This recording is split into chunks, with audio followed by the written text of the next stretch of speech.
Pero ito lang po ang paalala ko. Hindi po pwedeng wala pong jurisdiction ang ombudsman sa isang vice president dahil siya ay impeachable official. Ngayon, kung gusto ng ombudsman talaga, kung galit talaga si Ombudsman Remulla, hihintayin niya na matapos na yung term o kaya ma-impeach. So yung ombudsman po na kaso ay step 2 po yun. Ang step 1, impeachment. Pag na-impeach, ididikit yung plunder. You see? But by itself, yung plunder, wala pong jurisdiction ng ombudsman sa ngayon.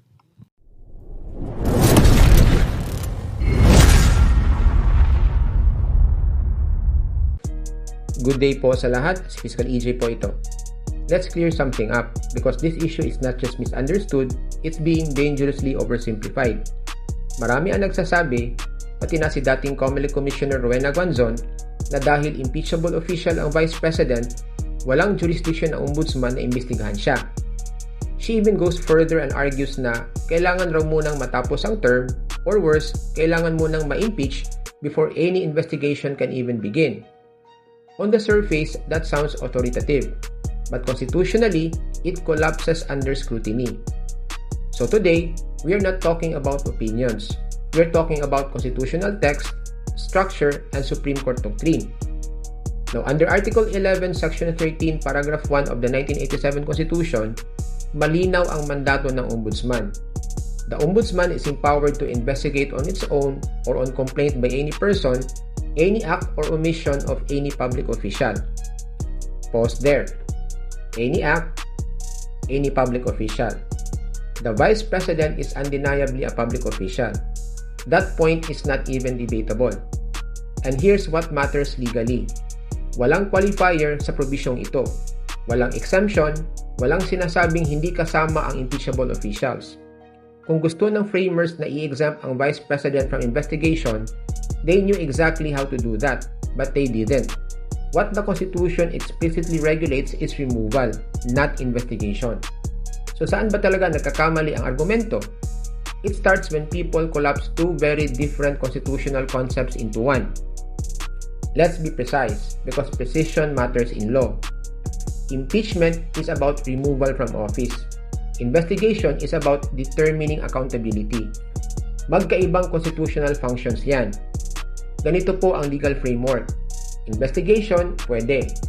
Fact-finding at preliminary investigation, pwede. Filing ng criminal cases sa korte, pwede. Suspension, dismissal o removal, hindi pwede dahil impeachment lamang ang paraan para tanggalin ang isang impeachable official. So yes, the Ombudsman cannot remove the Vice President. That's correct. Pero ibang usapan ang sabihin na hindi man lang siya pwedeng imbestigahan. Such conclusion has no support from the Constitution. Now, let's address the most problematic claim of all. Rowena Guanzon argues that the Ombudsman must wait for the end of the Vice President's term or impeachment and conviction by the Senate before it can act. Let me ask the most basic question. Where is that written? Not in Article 11, not in the Ombudsman Act, not anywhere else. Walang sinasabi ang konstitusyon na ang impeachment ay kondisyon muna bago mag-imbestiga, magsagawa ng preliminary investigation, o magsampa ng kaso sa korte. Impeachment is a political process of removal. It is not a procedural gatekeeper for criminal liability. If the framers intended impeachment to function as temporary immunity, they would have said so explicitly, but they did not. Sa puntong ito, madalas lumilitaw ang salitang immunity, kaya linawin natin ito ng maayos. Diretsuhin na natin, dahil dito talaga kumakalat ang maling impormasyon.